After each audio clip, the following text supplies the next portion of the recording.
Olá, tudo bem? Bom, antes da gente iniciar o nosso conteúdo sobre o Código de Normas do Estado de São Paulo, eu queria primeiramente só me apresentar. Meu nome é Ivelene, eu fui tabelião de notas e protestos no segundo tabelião de Ourinhos, da comarca de Ourinhos, de 2017 até ano passado. No 12º concurso, eu troquei de serventia e atualmente eu estou no primeiro subdistrito da sede da comarca de Franca, num cartório de registro civil das pessoas naturais. Mudei minha especialidade, mas assim, eu tenho já alguma experiência no concurso de São Paulo. Eu fui aprovada no nono, no 10º, no 11º, que eu fui convocada para a segunda fase, mas por motivos pessoais eu não continuei naquele concurso, e no 12º, que eu assumi o último cartório que eu estou atualmente, que é o de Franca. Então, assim, como é que vai funcionar o nosso encontro? Eu pensei de trazer para vocês as normas de São Paulo, capítulo 16, que é o que a gente vai estudar aqui, tabelionato de notas, e vou pontuar aquilo que diferencia, aquilo que é específico aqui do Estado de São Paulo, porque o que são as normas? As normas nada mais são do que especificidades de um determinado estado. Cada estado tem sua normativa, e São Paulo, ele tem bastante detalhes, e é isso que a gente vai trazer nesses encontros, ou seja, aquilo que diferencia da legislação federal e também de umas normativas, porque tem algumas coisas que são bem específicas aqui de São Paulo. Mas a dica que eu dou é, se você está estudando para o concurso de São Paulo, dedique-se somente para esse concurso do Estado de São Paulo, no sentido de, se você não souber bem essas normas, sua chance de ir para uma segunda fase é remota, porque é o que mais cai. Se você for ver o nosso concurso aqui do Estado de São Paulo, 45% das perguntas são baseadas no Código de Normas, fora as que caem em outras partes, que não necessariamente na normativa estadual, ou seja, pode cair também em direito civil, pode cair em administrativo, em constitucional, pode cair de maneira esparsa, mas 45% geralmente das primeiras perguntas que caem no concurso, que falam sobre direito notarial e registral, são retiradas das normas de São Paulo, quando não também das decisões normativas aqui do nosso estado, tanto do Conselho Superior da Magistratura, quanto das varas de registros públicos aqui da capital. Então, a dica que eu dou é, foca aqui no nosso estado de São Paulo, estuda as normas, não tem jeito, a gente vai ter que ler, porque é o que cai. Então, a gente vai começar agora o capítulo 16, eu vou inaugurar com vocês, vou começar a ler aqui, vou pontuar as dicas e também aquilo que diferencia, como a gente já conversou, mas não tem jeito, não tem como fugir disso, vamos ter que ler as normas. Então, começando. Item 1. O tabelião de notas profissional do direito, dotado de fé pública, exercerá a atividade notarial que lhe foi delegada com a finalidade de garantir a eficácia da lei, a segurança jurídica e a prevenção de litígios. Se vocês confrontarem esse item com a Lei 8935 de 94, vocês vão ver que ele faz um paralelo com o artigo 1º e com o artigo 3º. O artigo 1º, porque ele também traz o que a atividade vai garantir, no caso da 8935, ela traz a publicidade, a autenticidade, a segurança jurídica e a eficácia dos atos jurídicos. Aqui fala garantir a eficácia da lei, a segurança jurídica e a prevenção de litígios. Por quê? Porque está tratando especificamente do notário ou do tabelião. E quando ele traz o tabelião de notas profissional do direito, dotado de fé pública, ele praticamente repete o que está na 8935, no artigo 3º. A diferença é que no artigo 3º ele traz notário, tabelião e oficial de registro, registrador, a quem é delegado esse serviço. Também ele fala que é profissional do direito. Então, ele simplesmente repete e detalha um pouquinho a respeito das especificidades do tabelião de notas. No item 1.1, ele vai falar, na atividade dirigida à consecução do ato notarial, atua na condição de assessor jurídico das partes, orientado pelos princípios e regras de direito, pela prudência e pelo acautelamento. Ou seja, ele remete ao sistema do notariado do tipo latino, que é o adotado no Brasil. Então, é aquele em que o tabelião vai intervir nos atos, ele confere segurança jurídica e, notadamente, ele previne litígios, porque já que ele tem essa atuação direta na confecção desses atos, ele vai intervir na redação e no conteúdo dos atos, ele também promove a segurança jurídica e a libertação dos riscos, na medida que ele vai ser o redator, o autor desses atos. As partes procuram esse profissional qualificado para que não tenha problemas futuros, para que aquele ato surta os efeitos esperados pelas partes. Essa é a ideia. E aqui fica claro que o limite do tabelião de notas é o ordenamento jurídico como um todo. Ele tem que estar adstrito aos princípios e às regras de direito e também a prudência e o acautelamento. Logo, a gente sabe que no tabelião de notas, o que predomina é a autonomia privada. As partes podem fazer aquilo que lhes aprouver, desde que respeitem o ordenamento jurídico. O item 1.2 vai dizer: o tabelião de notas, cuja atuação pressupõe provocação da parte interessada, não poderá negar-se a realizar atos próprios da função pública notarial, salvo, então tem duas exceções, impedimento legal ou qualificação notarial negativa. Esse item, ele traz expressamente o princípio da arrogação, que significa que o tabelião não vai agir de ofício, ele vai agir de acordo com a provocação. As partes têm que procurá-lo, têm que requerer a lavratura de um ato determinado. E ele tem que atuar atendendo a todos, atendimento ao público, quaisquer interessados. Quem for lá, ele tem que atender. Agora, por isso que ele fala que não pode se negar a praticar os atos. Ele está ali como representante do Estado, instituído nessa função, ele tem que oferecer esse serviço a toda a sociedade. Todavia, se houver impedimento legal, e o impedimento legal remete ao artigo 27 da 8935, que vai dizer que o tabelião não pode praticar pessoalmente qualquer ato de seu interesse, ou de seu cônjuge, ou de parentes, na linha reta ou colateral, consanguíneos ou afins, até o terceiro grau. Isso é um impedimento legal, ou seja, ele não pode praticar nenhum ato que tenha interesse pessoal ou de parentes envolvidos. Nesse caso, como é que funciona aqui no Estado de São Paulo? Cabe ao substituto lavrar este ato, desde que ele também não tenha esse impedimento, não pode ter esse parentesco. Então, geralmente, fica para o substituto, ou as partes podem procurar também outro tabelionato, já que a escolha é livre, não estamos adstritos a uma circunscrição territorial.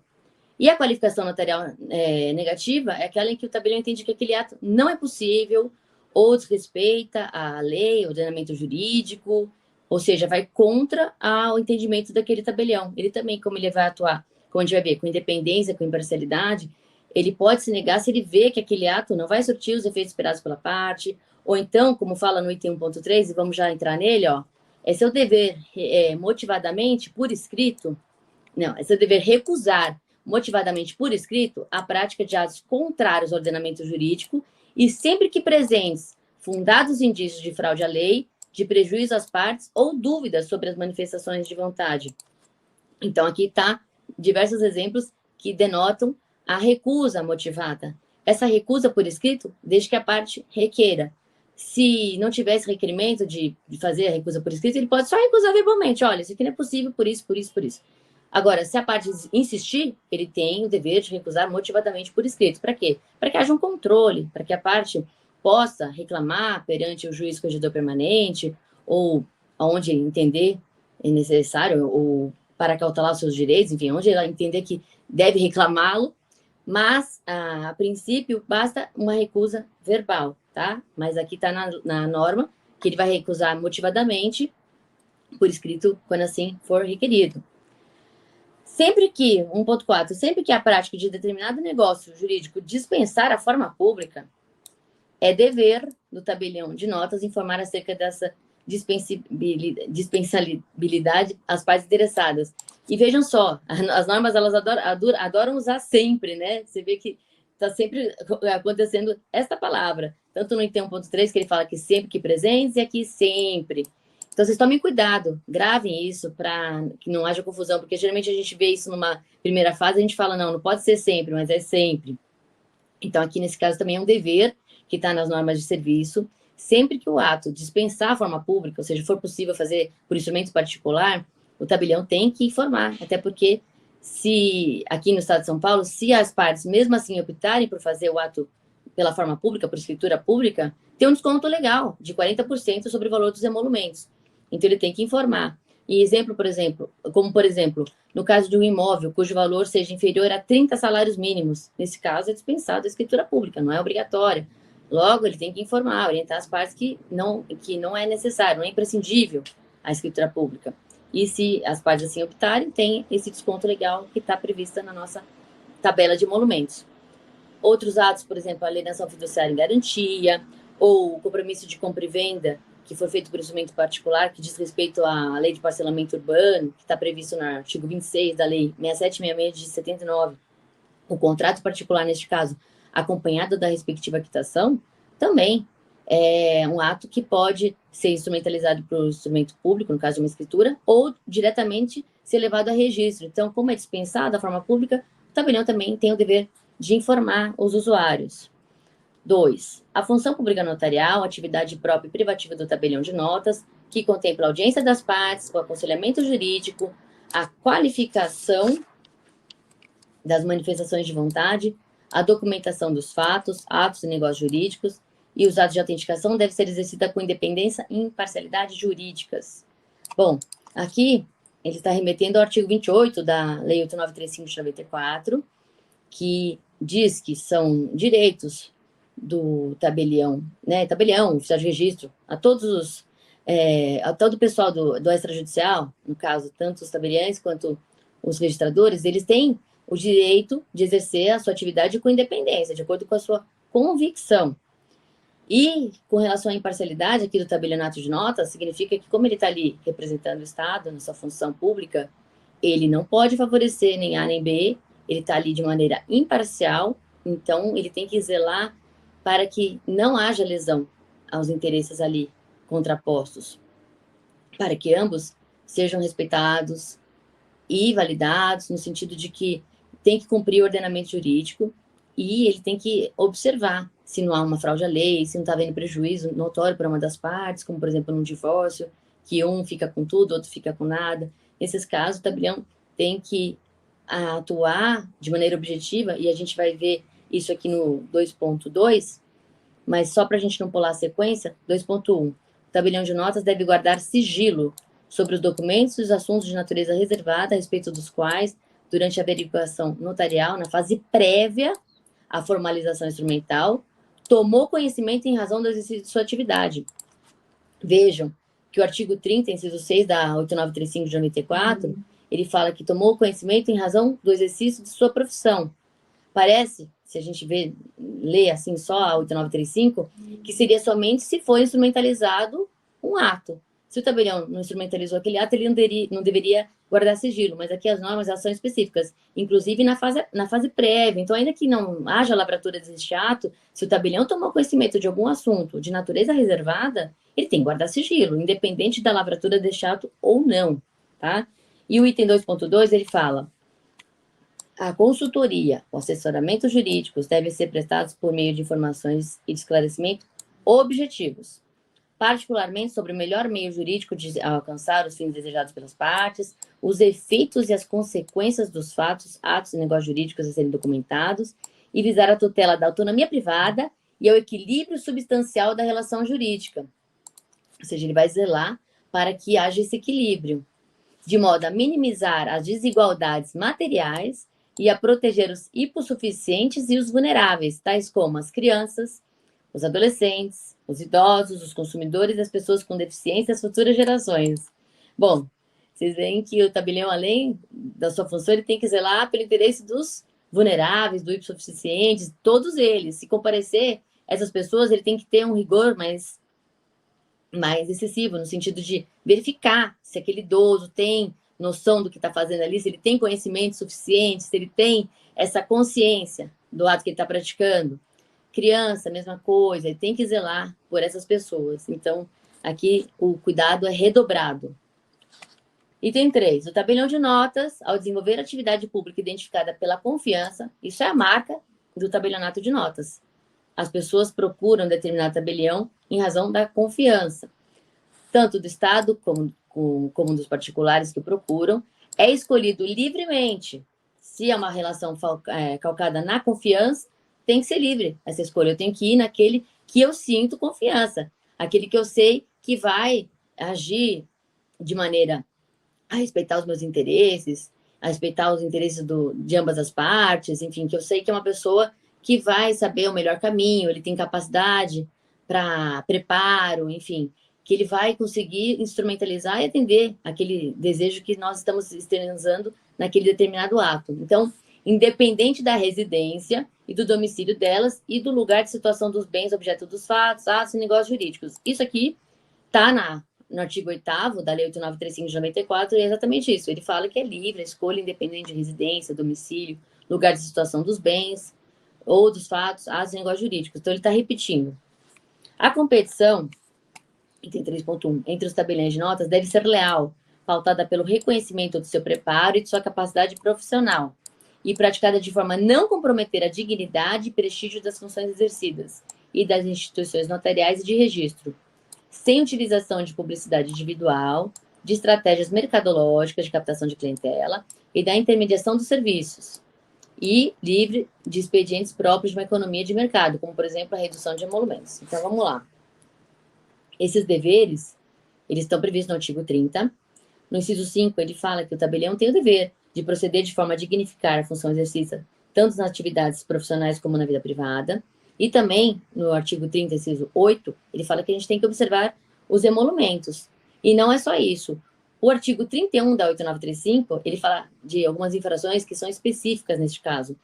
Ou seja, a pessoa que intermedia, né, faz essa intermediação dos seus serviços, que é vedado pela lei, porque é algo incompatível com a nossa função, ela está, de certa forma, tendo uma conduta atentatória às instituições notariais e de registro.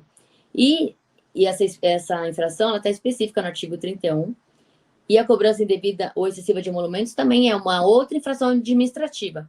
Então, evidentemente, o tabelião que age dessa forma, além de atentar contra a instituição dos tabelionatos e dos registros públicos, ele está desrespeitando e cometendo uma infração administrativa, e ele pode ser punido. Vai acontecer um processo administrativo, provavelmente, e ele pode ser punido. Então, por isso que ele não pode reduzir, cobrar emolumentos a menor, ele não pode praticar atos mercadológicos para captação de clientela. Ela tem que ser pautada pelo seu preparo, pelo seu conhecimento, para que a pessoa escolha não pelo valor, mas sim pelo profissional que está ali capacitado para melhor atendê-la. O item 4 vai dizer que o tabelião de notas deve prezar pela urbanidade, serenidade e prestar os serviços notariais de modo eficiente e adequado, em local de fácil acesso ao público e que ofereça segurança para o arquivamento dos livros e documentos, nos dias e nos horários definidos por meio de portaria do juiz corregedor permanente, atento às peculiaridades locais e às 6 horas diárias mínimas de atendimento ao público. Bom, isso aqui é basicamente uma reprodução do artigo 4º da Lei 8935 de 94. A única especificidade do nosso Estado é que lá na 8935, vocês vão ver, ele fala que o juízo competente, e aqui ele já diz quem é o juiz corregedor permanente, que vai, por meio de uma portaria, fixar esse horário de atendimento de acordo com as peculiaridades locais e tem que respeitar as 6 horas mínimas diárias, que é o que está também na 8935. Item 4.1. É-lhe facultado lavrar os atos notariais fora do horário e dos dias estabelecidos na portaria para atendimento ao público, salvo proibição escrita do corregedor permanente, aprovada pela Corregedoria Geral da Justiça. Então, gravem isso. O tabelião de notas aqui no Estado de São Paulo, ele está permitido a praticar atos fora do horário do expediente, salvo se houver uma proibição escrita, ou seja, tem que ter uma expressa vedação pelo juiz corregedor permanente, e essa expressa vedação tem que ser também aprovada pela Corregedoria Geral da Justiça. Na prática, eu nunca vi isso acontecer, mas existe uma exceção, isso pode cair numa prova. 5. Tabelião de notas, embora de livre escolha pelas partes, não pode desempenhar função notarial típica fora da circunscrição territorial para a qual recebeu a delegação. Lógico. Atos próprios da serventia, lavratura de atos notariais, procuração, escrituras, isso tudo tem que ser feito no âmbito da serventia. Agora, a típica seria, por exemplo, outros atos, diligências, ele pode praticar fora da circunscrição territorial. Vamos ver, é isso aqui que está dizendo, ó. 5.1.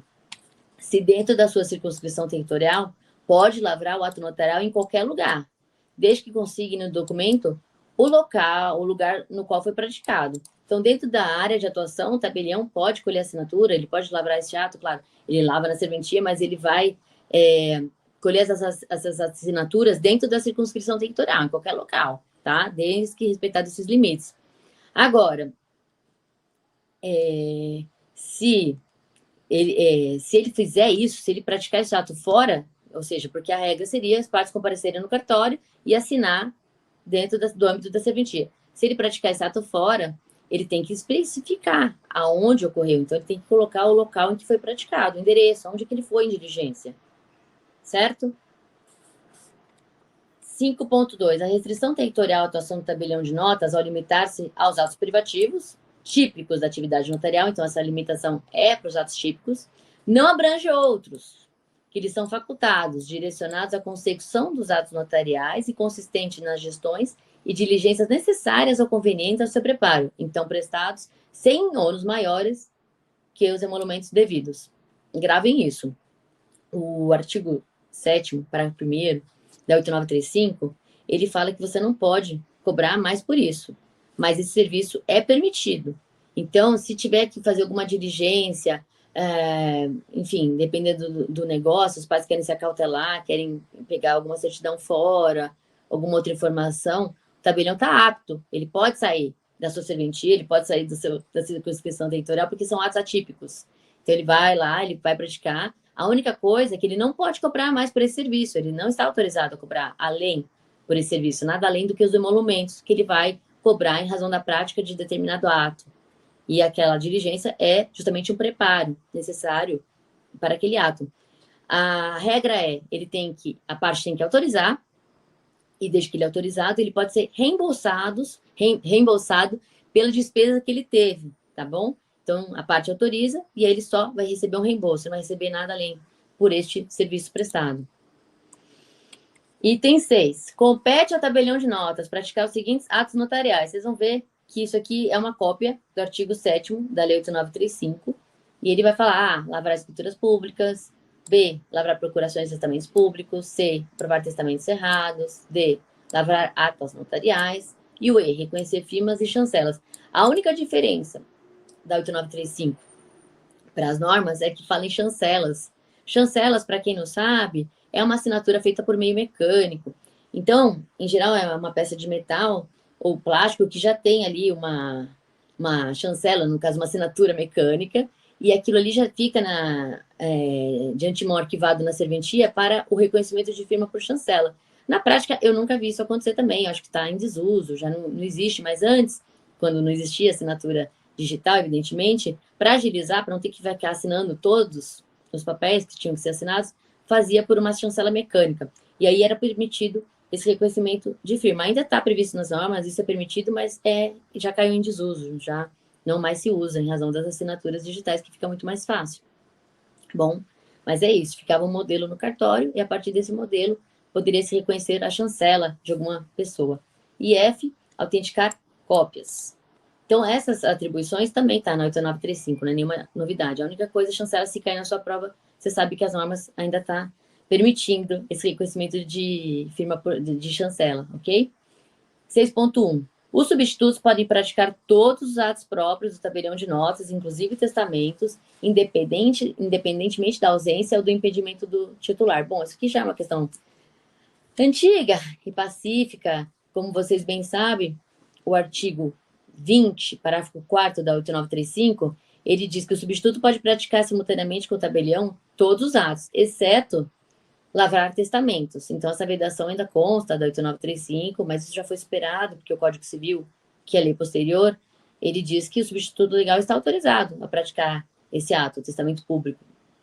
E as normas, ele fala que independente de ausência e independente de impedimento do titular, os substitutos estão habilitados. Então, só para vocês também terem essa noção, aqui no estado de São Paulo, e isso também deve funcionar em todos os estados, enfim, tem os substitutos do parágrafo 4º, que podem ser tantos quantos o tabelião nomear, e o substituto do parágrafo 5º, que é o que vai responder pelo serviço nas ausências e nos impedimentos do titular. Então, depois vocês dão uma olhadinha lá na 8935, que é isso que está dizendo nos parágrafos 4º e no 5º do artigo 20. O item 7 diz: o tabelião de notas é o responsável pelo ato notarial praticado, pela sua redação e conteúdo jurídico, mesmo quando lavrado pelos substitutos. Ou seja, a nossa responsabilidade, de acordo com o artigo 22 da 8935, ela é independente se for lavrado pelo próprio oficial, tabelião, ou pelo substituto, ou por um escrevente autorizado. A responsabilidade civil é do tabelião, ele que responde por esses atos, que causem prejuízos a terceiros, seja por dolo, seja por culpa. Claro que essa responsabilidade ela é subjetiva, mas ela recai diretamente sobre o tabelião, que é o que tem responsabilidade também administrativa perante a corregedoria. Os substitutos, os escreventes, eles não têm essa responsabilidade perante a corregedoria, só o tabelião, porque é ele que tem esse vínculo, tá, administrativo.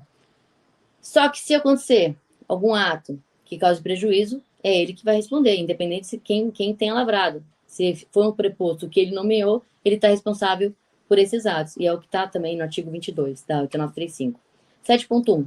É vedado, isso aqui é uma especificidade aqui do Estado de São Paulo, constar no instrumento público, a expressão sob minuta ou qualquer alusão no sentido de que foi lavrado sob minuta. Muitas vezes a pessoa já chega com uma minuta e fala, olha, eu quero uma procuração com esses dizeres, exatamente como está escrito aqui.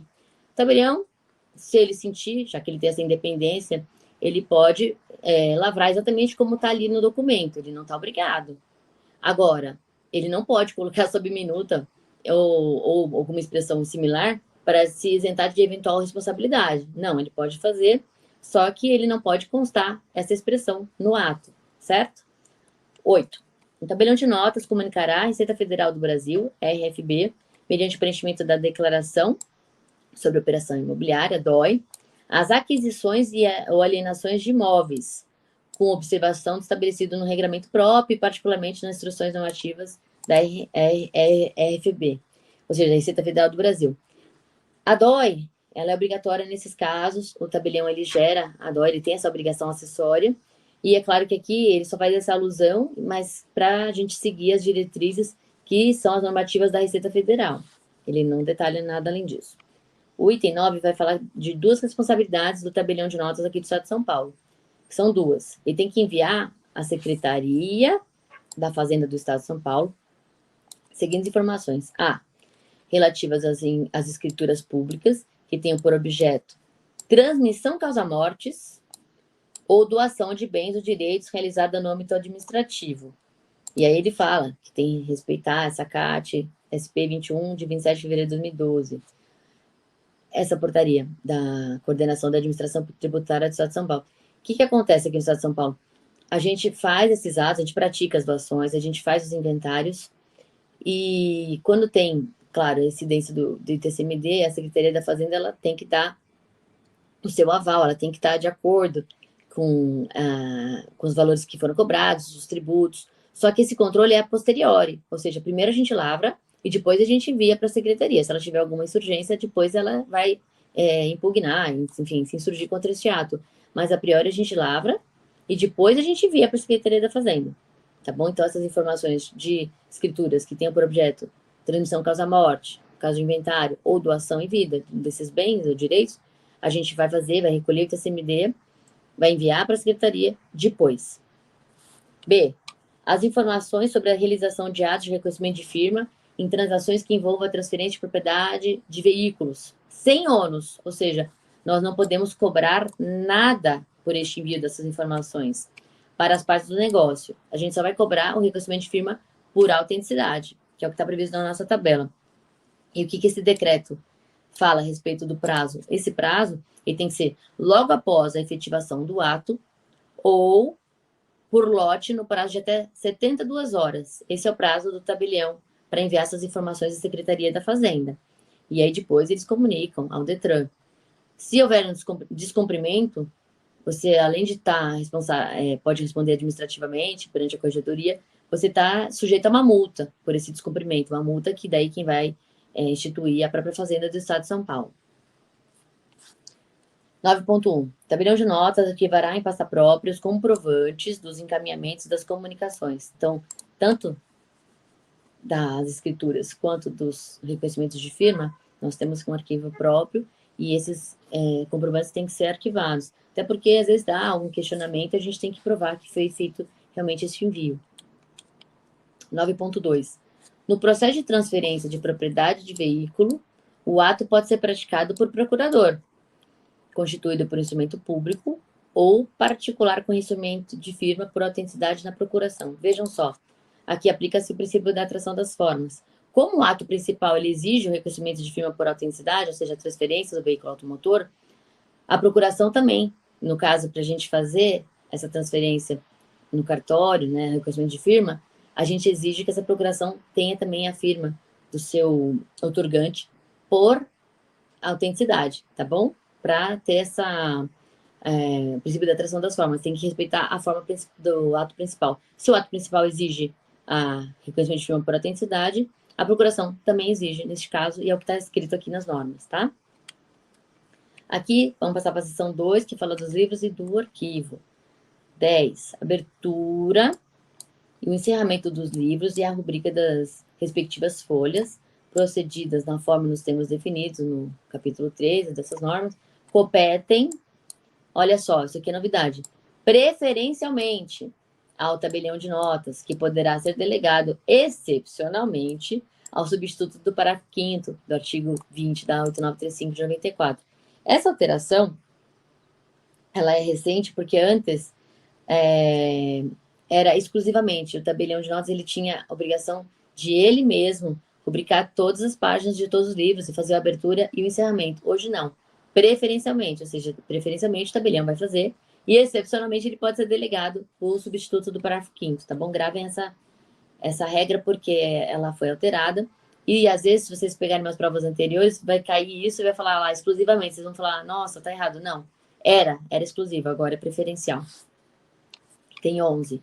Em cada tabelionato de notas haverá em aberto, ou seja, em uso, livros de uso geral para a lavratura de atos notariais em número no máximo, igual ao de escreventes incumbidos de lavrar esses atos. Pode ser que na sua prova caia no mínimo, é no máximo. Então, vamos supor, se uma serventia tiver 4 escreventes, pode ter até 4 livros de notas abertos. E verifique que é livros para uso geral, ou seja, para a prática de quaisquer atos. Eu sei que tem normativas que dizem que vai ter um livro para procuração, um livro para testamento, um livro para escritura. Não, aqui é um livro só para todos os atos notariais. A única exceção que eu anotei aqui para dizer para vocês está no item 148.6, que também é uma alteração recente. Ele faculta, esse item, manter um livro exclusivo para ata notarial que contenha descrição ou reprodução de imagem de ato de sexo ou de cena pornográfica envolvendo criança ou adolescente. Essa alteração foi acrescentada em 2021, tá? Por quê? Para você poder, de alguma forma, restringir o acesso desse livro, restringir o acesso a essas imagens. Imagine só, para o tabelião ter um maior controle. Então, a partir dessa alteração, é possível um ato, um livro, só para resguardar estes atos, para proteger a intimidade, a privacidade dessas pessoas que foram vítimas destes atos, ok? Então, se envolver criança, adolescente, atos de cenas de sexo ou de pornografia, eles podem ter um livro próprio, que vai ser mais guardado ali, resguardado pelo tabelião, para que não se dê publicidade, até porque a publicidade, nesse caso, ela é restrita. Então, fiquem atentos. Existem livros abertos para uso geral, e neste caso, essa única exceção, pode ter um livro próprio, certo? 12. Os livros de notas são utilizados em numeração sequencial única. Vocês estão acostumados que tem livros que tem letra. Aqui no tabelião de notas, não, é número, é numeração sequencial única. Então, vai ter livro de notas 1, 2, 3, 4, 5, até o infinito. Vai seguindo nessa ordem, ok? 13. Os livros de notas serão escriturados em folhas soltas, confeccionadas em papel dotado de elementos e características de segurança, composto de 200 folhas cada um. 200 folhas, aqui no estado de São Paulo, significa 400 páginas, porque a gente usa a frente e o verso, tá bom? É assim que funciona. E a gente tem esses elementos, características de segurança, justamente para resguardar, já que são folhas soltas, vai se escriturando e no final vai ser encadernado para ficar tudo no mesmo livro. Só que, a princípio, ela tem esse papel de ter essa segurança para quê? Para que essa folha não seja substituída, para que não haja uma adulteração. Então, como a gente vai ver agora a seguir, vai especificar isso. Ó, as seguintes especificações. E aqui fala que na margem superior do anverso, ou seja, na frente, conterá impressos com tinta reagente o brasão nacional e as designações da República Federativa do Brasil, do Estado de São Paulo, da comarca do município e do tabelionato o número do livro e da página, para identificar aquele ato, aquele livro, aquela página. Está tudo certinho para não ter essa substituição. Então, são especificações que visam a segurança jurídica, também para evitar adulteração, enfim. B. A margem superior do verso conterá impressos com tinta reagente, mesma coisa, as designações da República Federativa do Brasil, do Estado de São Paulo, da comarca, do município, tabelionato e número do livro e da página. A única diferença é que não vai ter o brasão. E C. A margem inferior do anverso e do verso conterá um código de barras, com todas as informações identificadoras do livro e da página. Então, não tem mesmo como substituir, tá? Todas as especificações são justamente para assegurar de que aquela folha foi aquela usada naquele momento para a lavratura daquele ato. 13.2. As folhas são insubstituíveis e devem ser mantidas no livro para, ao final, serem encadernadas, ainda que inutilizadas. Então, vejam só, mesmo que tenha tido um erro na impressão, mesmo que o ato tenha sido cancelado, ainda assim, você não pode tirar aquela folha está na sequência, ela tem que permanecer no livro. Ainda pode ter a anotação de que foi cancelado, ou que o ato foi declarado incompleto, não importa, ou que houve um erro na impressão, mas aquela página tem que ser preservada. E, ao final, encadernado. E é o que fala o 13.4. Os livros de notas, logo que concluídos, serão encadernados. Então, gravem isso. Logo que concluídos, terminou o livro, já tem que encadernar. Item 14.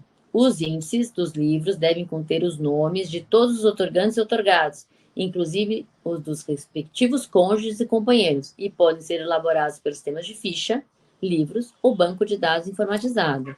O mais usual, na atualidade, é o banco de dados informatizado, que você busca, seja pelo nome, seja pelo CPF, a parte que está ali envolvida naquele ato, seja o outorgante, o outorgado, seja o cônjuge, o companheiro, a gente consegue localizar. Mas é o que fala ainda, né, remotamente como era, que tinha que ter um índice nesses livros a respeito das pessoas que ali figuravam. A subseção 2 vai falar dos arquivos, das partes e dos classificadores. Para não ficar muito chato, porque isso aqui a gente teria que ler item por item, eu peço que vocês leiam, façam a leitura desse item, porque aqui vai especificar todos os documentos que têm que ser arquivados na confecção dos atos notariais. Eles falam no item 16 que geralmente esses classificadores têm 200 folhas cada um. E o item 17, ele é bom de cair, eles gostam de perguntar, porque ele vai falar quais são os documentos que você pode inutilizar depois que conservado em microfilme ou imagem gravada. E aqui tem os prazos, vejam, 1 ano, 3 anos, 6 anos, isso aqui não tem jeito, tem que decorar. Quando eu estava estudando para o concurso, eu basicamente decorei da seguinte maneira: 1 ano para certidões e os atos constitutivos de pessoa jurídica, certidões de propriedade, negativa de ônus, são as certidões em geral. 3 anos, procuração, pública ou particular, subestabelecimento e revogações, utilizadas nas lavraturas dos atos notariais. Então, 3 anos, procuração, subestabelecimento ou revogação. 6 anos que está no item C e no D é tudo tributo. Veja, as guias, né, de recolhimento das custas, das contribuições, do IPESP, Fundo de Civil, todos os recolhimentos que a gente faz aqui no Estado de São Paulo, relativo aos emolumentos, que tem a parte destinada aos recolhimentos das custas e das contribuições, isso é 6 anos. E também as certidões do INSS, que também envolve tributo, Receita Federal, outros órgãos, comprovante de pagamento dos tributos, relativos aos atos lavrados, termos de reconhecimento de imunidade, ou seja, tudo que tem a ver com tributos, CIR, comprovante de pagamento do ITR, isso é tudo 6 anos. E 20 anos dos alvarás. Pensa que é o mais importante. Quanto mais importante, maior o tempo de conservação. Aqui também vai falar 20 anos as autorizações expedidas pelo INCRA, outros órgãos relacionados a bens imóveis rurais. E o G, eu destaquei porque também foi uma alteração recente, foi em 2020, que ele fala em 1 ano, tá? Os ofícios recebidos e expedidos, salvo aqueles relativos às comunicações feitas à Corregedoria Permanente e à Corregedoria Geral da Justiça. Por que teve a inclusão deste item em 2020? Porque antes só havia essa previsão nas atribuições do RCPN, com ou sem conservação em meio digital. Então, pensando A otimização do espaço físico, que a gente já tem muito arquivo, eles permitiram que em um ano fosse possível o descarte desses ofícios recebidos e expedidos, mas aqui a condição é de que tenha isso gravado, tá? Em microfilme ou imagem gravada. Aí você está autorizado a fazer esse descarte, salvo as comunicações feitas da Corregedoria Permanente e Corregedoria Geral da Justiça. Esses não pode, tá bom? O item 18, ele vai falar o que você pode descartar independente de microfilmagem ou gravação de imagem para o processo eletrônico, que você pode inutilizar. Então, confrontem o 17 com o 18. Pensa, 17, se eu tenho que primeiro gravar, é porque são informações mais importantes, mais relevantes. O 18 é mais tranquilo. São, em um ano, os comprovantes de comunicação a todas as remessas do SENSEC. Então, RCTO, SESD, CEP. Então, tudo aquilo que a gente comunica no SENSEC quinzenalmente, esses comprovantes você pode descartar no prazo de um ano, tá? Independente de microfilmagem ou gravação de imagem.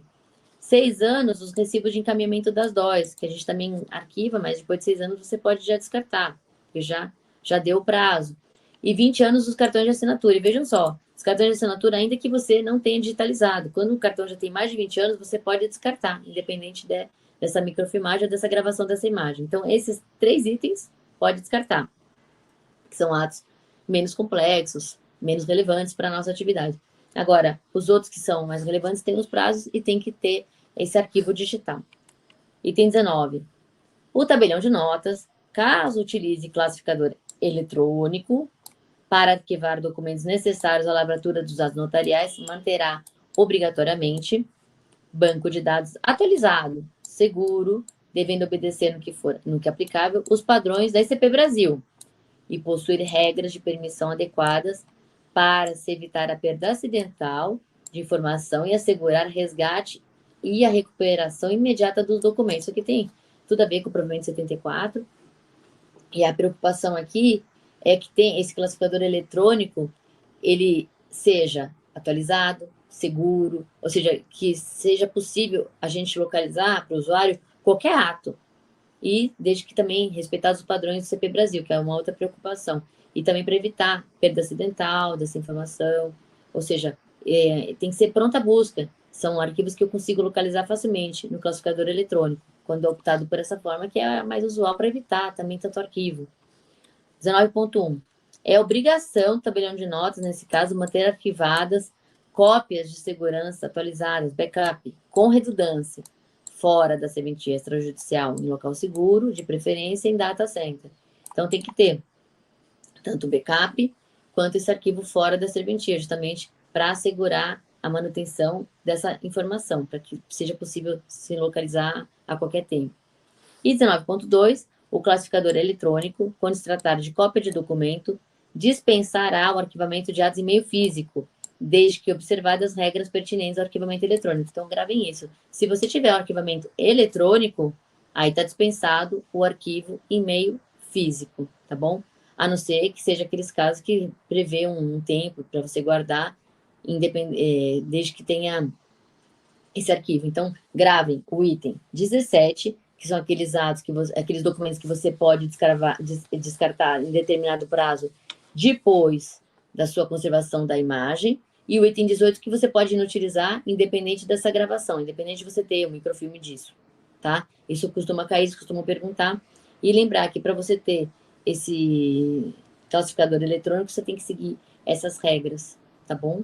Bom, para nosso encontro de hoje, foi isso que eu me propus a tratar com vocês. Na próxima aula, nós vamos continuar avançando com mais conteúdo sobre o Código de Normas do Estado de São Paulo. Continue comigo. Obrigada.